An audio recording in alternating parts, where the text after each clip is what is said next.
Okay, so I'm going to touch on this because it's something that actually I did a lot of research on last fall. And to me, I'm amused by myself now because I find it interesting how our excitement, our passions use anything and everything to lead us down really cool paths of self-discovery. So the twin flame thing for me started when I joined a community and I connected energetically after doing an activation meditation to the people in the group. And I ended up having this really strong resonance with someone, and it was weird because I had recognized their energy from the past. I had been energetically connected to them before. And instantly I started getting these memories and stuff, right? And because I had been so disconnected from myself for so long, decades, and because I had not been self-aware enough to understand or recognize this energetic connection before, this was very new, it was very overwhelming. I mistook it because I didn't understand it. And I think this happens to a lot of us on our spiritual journeys, is that we have the awakening to ourselves, to our energetic self, and then we start feeling these energetic connections to other souls, to other energies, and it can be very, very misleading because your higher self, your soul, your energetic, it is made from pure love, unconditional love. So when you connect to somebody else's energy, it is pure love. And our ego, that AI part of, okay, so this is how I like to see it. You guys are going to hear me say this a lot. I view my brain, my mind, as a computer, a processing center, okay? And my AI is, the wind picks up as I say. The wind likes my stories too. I used to play with the wind a lot. Okay, different topic. But my AI is my ego. And your AI is what your brain has created to help process sensory inputs, right? If you do any psychology study or whatever, you want to look that up, I'll leave that up to you.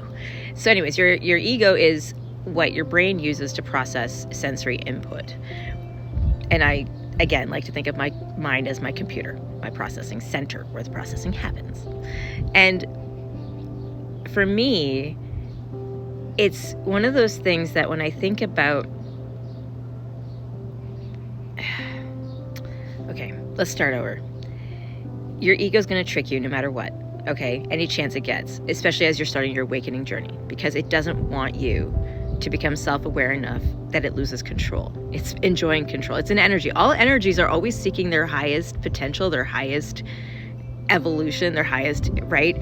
All energies. It's not a ego thing in the sense of that they think they're better than us energies, right? Like people believe energies have become entities, which they do through belief, but it's not really an entity. It's your energy becoming real because you believe it. Anyways, it's also a different topic. So our ego will take that feeling you get of connection and trick you into thinking that possibly you have some deep soul, and maybe you do.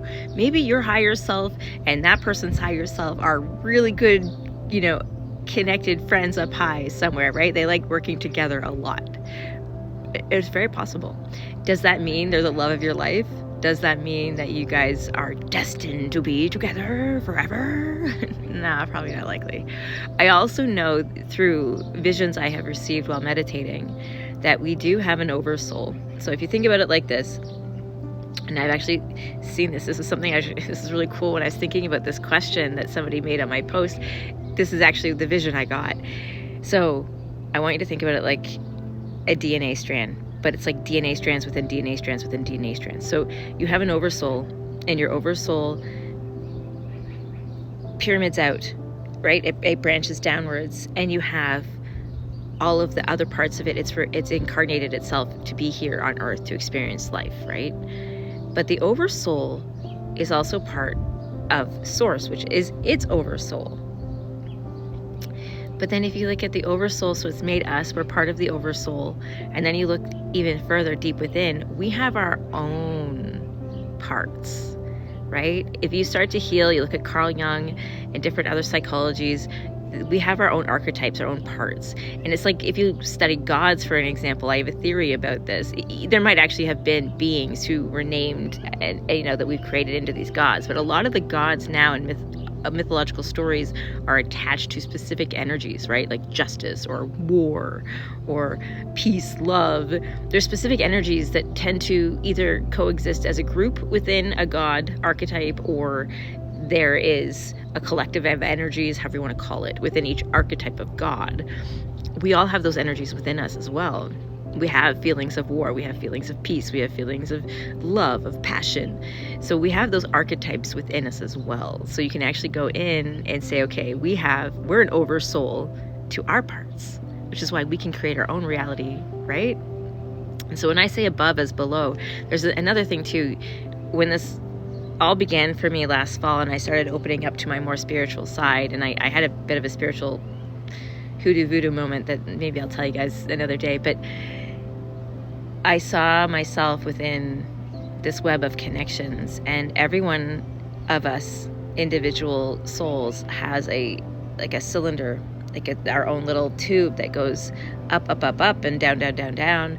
And above us are all of our other incarnations of us here right now in this moment, like what you are right now. But every single possibility, it's like when you type into a computer, even though you maybe don't hit send, it's been recorded every single keystroke, it's been recorded every single button, right? Because these computers do that. They record everything that happens, everything that changes, everything that gets modified, even the attempts and the retractions, they all get recorded.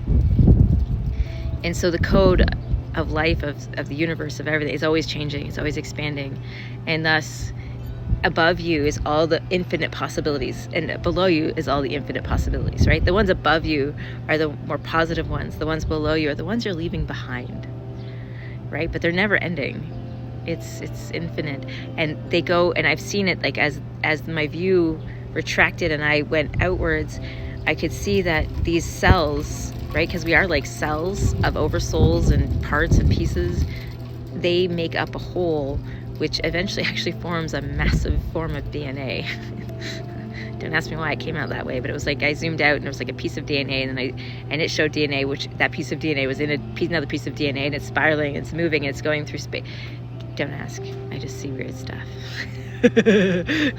But my point is that if twin flame stories are true, right? Some say that it's because the twin flame is an incarnation of you, another incarnation of you, which is possible because it's such a strong resonance you have with somebody else. What I would like to say, though, is I do believe that if two souls who are awakened are resonating at a same frequency, meaning they have a same goal, their same mission, they came here for the same purpose, and they want to travel parallel paths, if they are polarized oppositely with energies, right? One is more predominantly masculine, one's more predominantly feminine, negative, positive, however you want to label these energies, they will be so intensely attracted to each other that they will increase each other's momentum and help them grow exponentially. Now, it's going to take work for both of them to remain awake and focused on the goal. And also, of course, learning and growing, because in order to reach the goal, it's endless, the growing, right? And self-awareness and expansion, it's always growing. It has to keep going. So you want to find someone who's going to grow with you, right? Someone who's willing to be patient and work with you and not leave you behind, or willing to do the work so that you don't leave them behind, because some people just want to quit. I think that is probably the best goal. But you can't really do any of that until you learn to love yourself. So the last thing I'm going to say about twin flames and all of that, because I don't really think it's true the way it's prescribed in pop culture and social media. I think that's a distraction to get people stuck, right? Anything that creates fear and anxiety is something that keeps you stuck, is not good. But I will say is that you're going to find that once you start learning about who you really are and you start falling in love with yourself, you don't care about those stories. They won't matter. And that is actually the magic, is not caring. Because you can love yourself better than anyone. True story. Okay, bye. Love you.